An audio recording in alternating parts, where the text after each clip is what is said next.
સદગુરુ મહારાજની જય. એક વાણી છે, રવિ સાહેબની વાણી છે. આમાં તો ઠપકો ઉલટો ગુરુને આપ્યો હોય એવું લાગે છે આપણને. નકાન ગુરુ શિષ્યને ઠપકો આપે. આ વાણી જોતા એવું લાગે છે કે ગુરુને ઠપકો શિષ્ય આપે કે હેજી ગુરુજી મહામંત્રનો મોટો એટલે હેજી ગુરુજી માથે ભર્યા મહિના માર અને કે ગોકુળથી હાલ્યા જદુરાય ઊભા જમના ને તીર.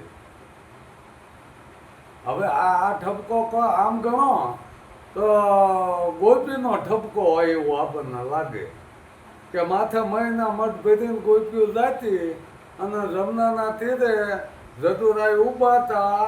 એટલે જદુરાયને ઠપકો આપવા અહીંયા પાછું હરીનું મૂક્યું કે હેજી ગુરુજી માથે ભરેલ મહિના માર ગોકુળીએથી હાલ્યા જદુરાય ઊભા જમનાને તીર. હવે જમનાનું તીર મૂક્યું છે એટલે જમનાનો કાંઠો દીધો છે અને ગોપીઓ ઠપકો દે છે. પછી શું કહે છે કે હેજી ગુરુજી દૂધ રે સાકર ઘોળી પાય ઉછેર્યા આમને. હરિનું નામ એ આવે છે કે હરિએ ઉછેર્યા આમને. તો હરિ છે એ અકર્તા છે. હરિ કોઈ કરતામાં આવે એવો છે નહીં. હરિ કોઈનો બેટો છે નહીં. હરિ કાંઈ જન્મો નથી તે હરિ કાંઈ મરવાનો એવો નથી. વ્યાપક વસ્તુની વાત અહીંયા કરી છે.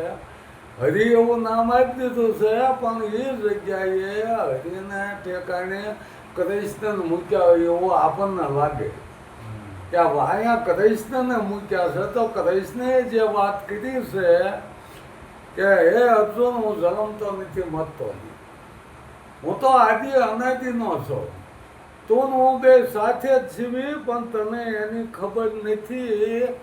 એટલે કોઈક તત્વદર્શી પાસે જય અને તું આ જાણી લે. કૃષ્ણ અર્જુનને કહે છે કોઈક તત્વદર્શી પાસે જા અને આ વાતને તું જાણી લે કે હકીકત આત્મા કોણ છે, આત્મા શું છે. તો અત્યારે તો આપણે વધુ તો આ જે ભીલના બાણે વિંધાણા એ કૃષ્ણને માનવા વાળા છે. જે આદિ અનાદિનો કૃષ્ણ એને જ કોઈ માનતું નહીં, એને કોઈ સંભાળતું નહીં. આખો આધાર એની માથે જાય. અને આ રામકૃષ્ણ પૂજારા હતા એના. એ તો એના પૂજારા કીધા છે જે આદિ અનાદિનો આ આત્મા છે એને ઓળખાણ કરવાની કીધી કે એ જે ગુરુજી માથે ભરેલ મહિના માઠ ગોકુળીએથી હાલ્યા તો વસાળ કે જદુરાય ઊભા જમનાને તીર. હવે આ વાત કોઈની કરી? આ એક ઘાટની વાત કરી, આ કૃષ્ણની વાત કરી. બાકી હરિનું નામ અહીંયા મૂક્યું છે પણ એ બે થરું હાલવાનું. રામનું નામ લ્યો તો રામ તો ચાર રામ બતાવ્યા. એક રામ ઘટોઘટ બોલે, એક દશરથ ગેટ બોલે, એક સકલ પ્રસાદા, એક સબથી ન્યારા. તો સબથી ન્યારા છે એની વાત કરી છે ને એને હરિ કહેવાય કે જે આદિ અનાદિ છે. બાકી તો અત્યારે આ ઠપકા આપવાનું કારણ શું છે? એક ઠપકો કહેવાય ને અરજ કહો તો અરજ છે. એક શિષ્યની અરજ છે, ગુરુજીને અરજ કરે છે કે દૂધ સાકર ઘોળે ને ભાઈ ઉછેર્યા હરીએ અમને હવે વખરા સુલેવા ઘોળો છો. તો વખરા ક્યારે ઘોળ્યા હોય કે જેમ સાહેબ સમજાવતા ન હોય તે વખરા ઘોળ્યા કહેવાય. એ અત્યારના ગુરુની આ દેહધારી ગુરુની વાત કરી છે. આ ધર્મ ગુરુની વાત કરી કે પહેલાં તો તમે ઘણા અમને લાલચ આપી કે તમે ગુરુ ઉપદેશ લઈ લો, પછી તમે હજાર અમર બની જશો, તમારો 84ના ફેરા ટળી જાય છે. હવે આ તમે 84ના ફેરા ટાળે ને અમને 85 નાખ્યા. આ એને જ્યાં કીધું છે કે વખડા હું લેવો ઘોળો. પહેલાં મોટે લાલચ તમે દેતા હતા અને હવે તમે વખ શું લેવો ગોળો. તમે દૂધ સાકર ગોળે ને ઉછેર્યા અને હવે તમે કે વખરા ગોળો છો. એજી ગુરુજી હીરની દોરીએ તમે હિંસોળ્યા છો અમને અને હવે શું જાવ મેલી દો કે હવે આ નહીં સમજે કાંઈ કેમ સમજાવો તો સમજે ને પણ સમજાવવા જાય ને ત્યાં ગુરુ શિષ્યનો ભેદ મટી જાય. આને જ ગુરુ થઈને પૂજાવું છે ને એટલે એ ભેદ કોઈ દી નહીં ખુલે જાઓ. અને અહીંયા જો ભેદ ખોલી નાખે ગુરુ શિષ્યનું અંતર ભાંગી નાખે ને તો ભાઈ ગુરુ શિષ્ય રહેતું નહીં.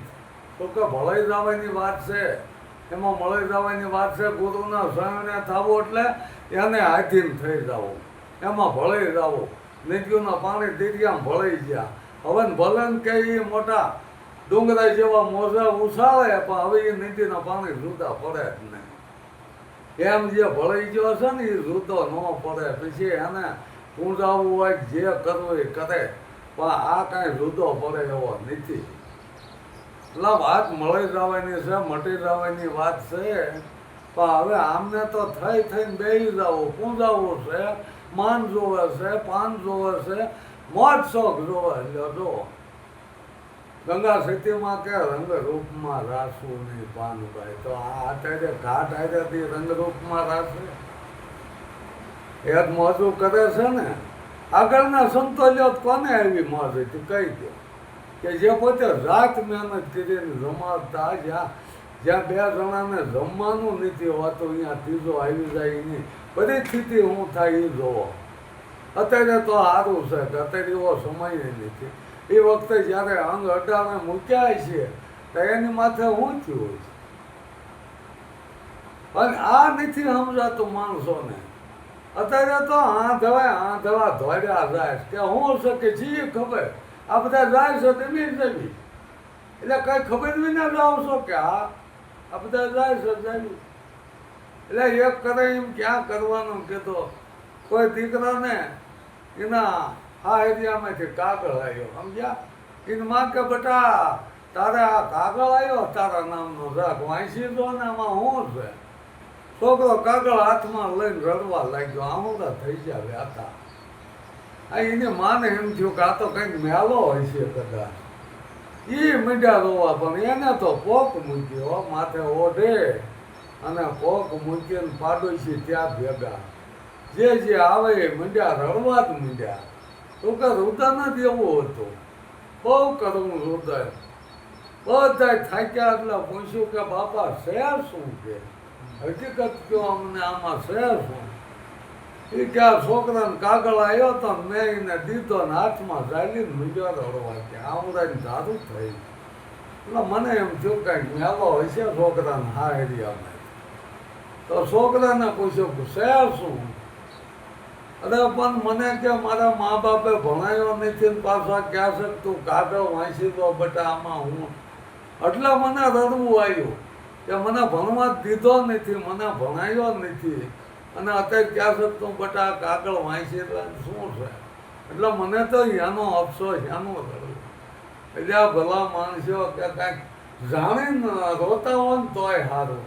આમાં અમને પાડોશીને ધાક બે જાય મારું જો ભાજપ થઈ.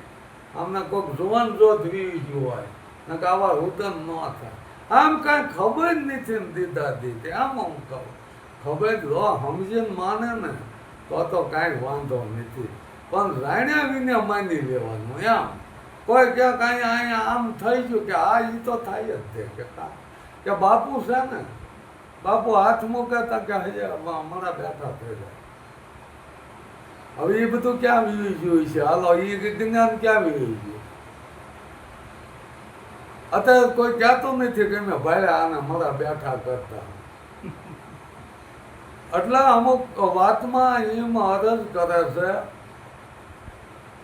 હવે એ હરિને અરજ કરે છે, ગુરુજીના ઉદયજીને હરિને અરજ કરે છે કે આ બધું છે શું એમ. તમે પહેલાં કાંઈ વાતો કરતા હવે તમે કાંઈ વાતો કરો છો. હકીકત શું છે અમને જણાવ્યું તો નથી થઈ. તો અમારે કેમ માની લેવું કે તમને અમર પદ આપી છે, તમારા સ્વરાશીના ફેરા બધા મટી જાય. હવે આવી તો તમે વાતો કરતા એ જે ગુરુજી અમર પૈસેડો ઓઢાડ્યો હરીએ અમને. આ અમર પૈસેડાની વાત આવી છે, અમર થવાની વાત આવી, અમર તત્વની વાત આવી. કંઈ આપણે કહેવાનું થાય છે કે એ અમે તો પૈસાવાળો કેટલાનો વધાર્યો અને કેટલા અમત થઈ ગયા આપણે એ જોવાનું. શિષ્ય તો ભલે 2-5 હજાર કરે કે લાખ કરે, એમાં અમર કેટલા થયા એ જોવાનું છે. અમર તત્વની વાત આવી કે હજી ગુરુજી અમર પૈસાડો ઓઢાડ્યો હરીએ અમને, અને હવે ક્યાંય હું લેવા જાઓ ત્યાં અરજ કરી કે હવે તમે આ ઓઢાડે ને તમે હું લે ક્યાંય જાઓ. આ તમને ઘટતું નથી, હરી ઘટે નહીં તમને, આ તમને ઘટે નહીં મહારાજ, આવું તમે ન કરવા કે. પછી જરા હું કીધું કે ઊંડારે કૂવામાં હરિએ ઉતાર્યા અમને, અને વરત વાઢોમાં મારા, આ તમને ઘટતું નથી. આ તમે ઊંડા કૂવા ઉતારી નાખ્યા અને વરત વાઢી લ્યો એટલે હું દિશા થાય. અમર તત્વની વાતો કરે છે મોટે કે તમે અમર આથી અનાથીના છો.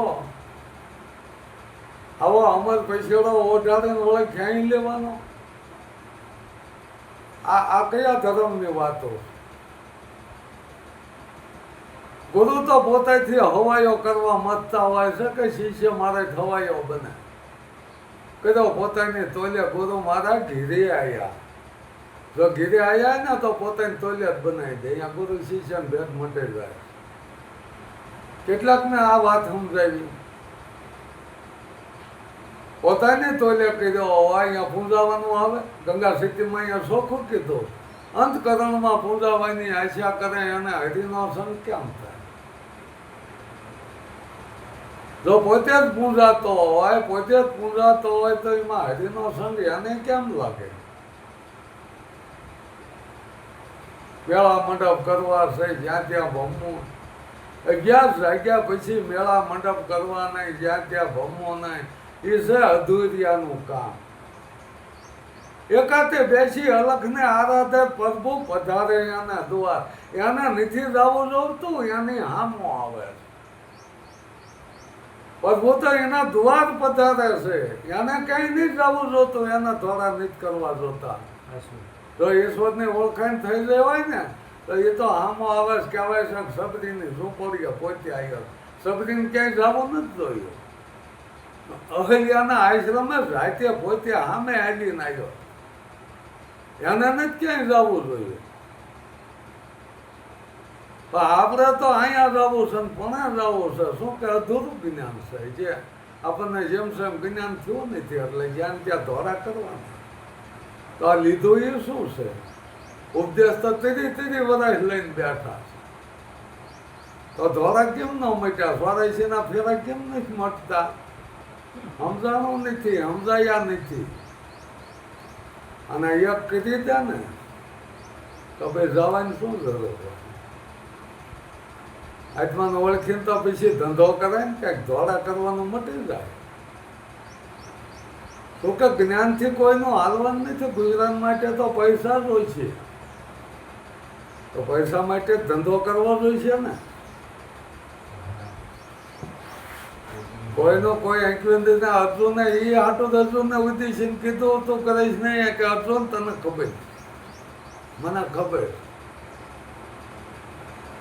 મને આ ખબર છે કે તું હું આથી અનાથી નાખી, પણ તો ભૂલી ગયો, મને યાદ છે.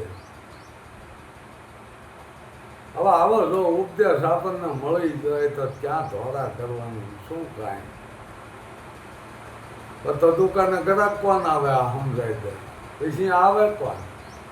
વસ્તુ તમે આપી દો અગાઉ તો ભાઈ દુકાનનો હોય ને કામ ચાલો. એટલે આ બીકથી બધું ઊભું રાખે. નકર જ્યાં અંતર ભાંગ્યા વિના ઉભરો નહીં આવે. પાનભાઈ અંતર તો ભાંગવો જોઈએ ને. ગુરુ શિષ્યનું અંતર નથી ભાંગતું એટલો તો આપણે વિચાર કરવો જોઈએ ને. હાલો કોને ઉદ્દેશીને વાત કરી? બોલ્યા રવિને ગુરુ ભાં ત્રિકમ અમને તારો, મોરા સાહેબની પકડો ભાઈ, ભવસાગર ભાઈ ઉતારે. 4 નામ આપ્યા એક ભજનમાં, જોઈ લો. ભજન રવિ સાહેબનું હોય એવું લાગે. બોલ્યા રવિને ગુરુ ભાણ, રવિ સાહેબના ગુરુ ભાણ સાહેબ. એમના ગુરુ ત્રિકમ સાહેબ, ત્રિકમ અમને તારો મોરાર સાહેબની પકડો ને પાય. એક ગુરુ ઠેકાણે નથી થયા રહ્યો. ગુરુ કોઈ વ્યક્તિ નથી, વ્યાપક છે. અને આ વ્યાપકની જ વાતો છે. વ્યાપક છે ને એ એવી નાખી. કોઈએ જો સમજાયું હોય ને તો અહીંયા વ્યાપકની વાત કીધી છે. એ ચોથા પદની વાત કીધી છે. ચોથું પદ જાણે અને કહીએ હરિનો દાસ. તો હરિ તો વ્યાપક છે, એ કોઈ વ્યક્તિ નથી. પણ વાણીમાં સંતોએ ઉમેર્યું જ્યાં જોઉં ત્યાં તું નહોતું. ઘાટ ભલે જ ઉદાર્યા પણ એમાં પાવર એક જ છે. ત્યાં બોલી ગયું પાવર એક છે. અને એ 52 એને વ્યાપક કીધું. ઘાટે જો બોલાતું હોય તો આ સુવાસા બંધ થાય તો ઘાટ તો એમ નામ રહે. કેમ નથી બોલતો? ઘણા એવું કહે છે ઘાટે જ બોલાય તો આ શ્વાસા બંધ થઈ જાય. ઘાટ તો એમના પૂરેપૂરો પીડ્યો રહે. કેમ નથી બોલતો? ઘાટેથી નથી બોલાતું. ઓલો વાંસળે વગાડતો ને તે રાતે રાતના સુર બોલાવતો તો એમ કહેતો કે ભાઈ એ તો પોલું સટલા વાગે, આ પોલું વાગે. ઘાટ નહીં વાગતો, એ પોલાનું વાગે. ઘાટ તો હાંભેલાનો કે હાલે આ વગાડ્યો. આ તો વાંસળે કરતા મોટો પણ ન વાગે ને. પોલું નથી, આ તો પોલું વાગે. આવી વાતો કોઈ સમજાય દે ને. બોલે બીજો ને પરમાત્મા પોતે અજ્ઞાની આંધળો અળગો રહીને પોતે એના વડીએ બોલાય. એની સિવાય કાંઈ હોય નહીં. આખું આ ટકી ગયો પરમાત્માના આધારે. અને સત કીધું. સતનું કોઈ મંદિર ન હોય, કોઈ મૂર્તિ ન હોય. એ સતને વ્યાપક કીધું. એને ચોથું પદ કીધું. અને સતના આધારે બધું ટકી ગયું. રામાપીર જેવાએ કહી દીધું સતની આગળ બીજું કાંઈ છે તો એને જાણી લેવાનું. સત્યને જાણી લીધું પછી એથી આગળ કાંઈ છે ત્યાં પૂરણ થાય જાય. પૂર્ણ વિરામ લાગી જાય. બોલતી થઈ જાય બેન. એટલે જ કીધું સદગુરુ શાનમાં સમજાવે. શું કોઈ વાતો કરી ન સમજાવે? તો કે સત્ય છે ને એની શાન છે. અને એ શાનને જાણી લેવાની છે. આ વાતો કોણ સમજાવે? જેને પૂજાવું નથી, જેને દક્ષિણા લેવી નથી, જેને માનપાન નથી જોતા, એ આ વાતને સમજાવે. જેને પૂજાવું છે, દક્ષિણા લેવી છે, માનપાન જોવે છે, કોઈ દી સમજાવે નહીં. એ નક્કી છે. તો કે આને તો પૂજાવું છે, માનપાન જોવે છે. પોતાની તોલે કહી દે તો પછી ક્યાં પૂજાવાની વાત આવી? પોતાની તોલે કહી દીધો પોતે જ છે, પછી બીજો જ છે ને. બીજો ભાળે બીતો ભરે, એક છતાં બીક કોઈ નહીં ધરે. એક જ છો, બીક કોઈ નહીં હોય. ગુરુજી આયા હરખા બેસી જાઓ, આમ બેસી જાઓ, ધ્યાન દઈને સાંભળો તો સમજાવું. બોધમાં હું સમજ્યા પછી બોધ લીધા કેડે અહીંયા પૂર્ણાવૃત્તિ થઈ જાય. ક્યાં તો કહેતી અહીંયા મટી જાય. બોધ આવી ગયો પછી પૂરું નામ રહીને એનું પારખ્યું મટી જાય. વાદ ને વિવાદ અહીંયા પછી કોઈ વાદ વિવાદ રહેતો નહીં. અહીંયા કોઈ પૂજા પાઠ રહેતો નહીં. બધું ઉડાડી મૂકે ગુરુ મહારાજ. ત્યાં ચોથા પદમાં કાંઈ નથી અહીંયા લઈ જાય છે. કાંઈ નથી છતાં એના વેડે જ બને બધું. જો મારી વિના પાંદ હલે નહીં, મારી વિના કોઈ જગ્યા બાકી નથી. આ વાત કોને કીધી? ચોથા પદની. ચોથા પદ વિના કોઈ વસ્તુ હોય નહીં. એને વચન કીધું, એને સત કીધું, એને આદિ કીધો, મૂળ નામ કીધું, નિજ નામ કીધું. એને જ કીધું કે કાંઈ જુદું જુદું ન હોય. જથારસ વસનની સાંજેને જાણી એને કરવું પડે નહીં કાંઈ. પછી એને કરવું જોઈએ. એના ધોળા હોય કાંઈ જવું છે, કાંઈ જવું છે. જે વસ્તુ જેને મળી જ જાય છે પછી હું લેવા ધોરા કરે, પછી તો એની મોજમાં રહે, મોજમાં રહે ને ખોજમાં રહે, એને મળી ગયો પછી ખોજે મટી જાય, પછી હોય એને મેળવવાનું રહેશે, કાંઈ મેળવવાનું રહેતું નથી. આવી આપણને જો સમજાઈ ગયું હોય, સતલોકની વાત સમજાઈ ગઈ હોય ને, પિંડ બ્રહ્માંડથી પરસે ગુરુજી મારો એનો દેખાડો તમને દેશ, તો આ પિંડને બ્રહ્માંડથી પરની વાત આવી, બોલો 52 કે નહીં? એ દેશ મળી ગયો હોય, એ દેશ દેખાડવાની વાત કીધી છો. આ કહે છે ને કે આત્મા દેખાય નહીં, અનુભવાય, આને બતાવવાની વાત કરી કે પિંડ બ્રહ્માંડથી પરસે ગુરુજી મારો એનો દેખાડું તમને દેશ, દેખાડવાની વાત કીધી છો. ગંગા સતીની વાણી લ્યો એટલે પૂરણ થઈ જાય. અહીંયા એક ભજન એને એવા છે કે તમને ઉપદેશ મળે જાય એમાંથી. સત્યને જાણી લીધો હોય ને તો વાણી સમજાય ને સમજાય એવું નહીં કે પિંડ બ્રહ્માંડથી પદ કીધો છે એટલે, અને આપણે તો જેને કહો કે આમાં બેઠો, આમાં બેઠો, એમાં બેઠો હોય ત્યાં કેમ પડી જાય છે?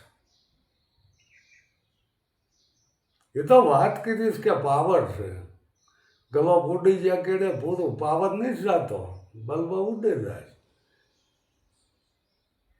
એ વાત કરીશ. આમાં બે આવવાનું કે આમાં હમાય એવો નથી. અમાપ છે જેનું માપાય નથી કોઈ કાઢી શક્યું. વેદ થાકે, વાણી થાકે, થાકે શિવને શેષ, ગીતા કો ગમને એસા બધું કા ઉપદેશ. બોલો હવે જો આવી આપણને સમજાઈને આપી દીધી હોય તો ક્યાં ખોળવાની વાત જ આવી હતી, દોડવાની ક્યાં વાત આવી? આમ છે એમ છે એમ નીચે થઈ જાય ને તો અહીંયા પૂર્ણાવૃત્તિ થઈ જાય, અહીંયા ધોરા મટી જાય છે, એમ મારું કહેવાનું. હા, તમારું કર્મ જો તોરલે વાત કરી જેસલના પાપ તારો પરકાઈશ, ધર્મ તારો સંભાળ. પોતાનો ધર્મ સંભાળવાનો, કોઈનો નહીં સંભાળવાનો. ત્યાં ગુરુનો નથી કીધો, ભગવાનનો નથી કીધો, કોઈ માતાજીનો ધર્મ નથી કીધો, પોતે જ પોતાનો ધર્મ સંભાળવાનો છે. એટલે અહીંયા પોતાનો ધર્મ એટલે પોતાનું કર્તવ્ય. બાળ બચ્ચાને ભણાવો, શિક્ષણ આપો, અને ઉંમર થાય છે ને, સંસ્કાર દીધા છે ને, તો એના એ પાલવ છે. આપણે પથારીયા પીડ્યા છું તેથી કોઈ ભગવાન માતાજી કોઈ ગુરુ નથી આવવાના. એ આપણે ધ્યાન બાળ બરસાતી છે. આપણે જેમ એને પાળે પોષીને મોટા કર્યા એમ આપણો ઘટપણી પાળશે, સંસ્કાર હશે. તો અત્યારે કૃષિમાં બુદ્ધિ દેશ બુઢા આશ્રમ થઈ ગયા, બધા આશ્રમ, માણાના આશ્રમ થઈ ગયા, અને પાર્ટી લોકો જ મૂક્યા હતા. ગરીબની જ મૂકવા જતો, પાર્ટી લોકોને ભારે પડે એ મૂકવા જાય છે, તો ગરીબની જ મૂકવા જતો. એટલે શું કે એમાં સંસ્કાર છે. તમે જુઓ ભક્તો જે થયા એ ગરીબાઈમાં જ થયા. એ કોઈ રૂપિયાવાળા ભક્તો થયા છે પણ ઓછા. ગરીબ જે તવંગર હતા એમાં જ ભક્તો થયા છે.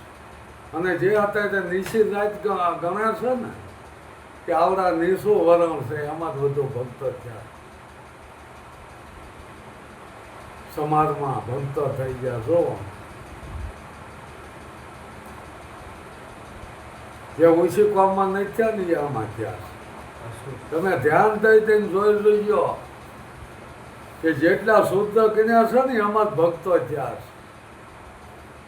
તો કે એને કિંમત કીધી છે. આ મનુષ્ય દેહની કિંમત એને કીધી છે, એટલે જ એમાં ભક્તો ઉત્પન્ન થયા છે. સદગુરુ મહારાજ.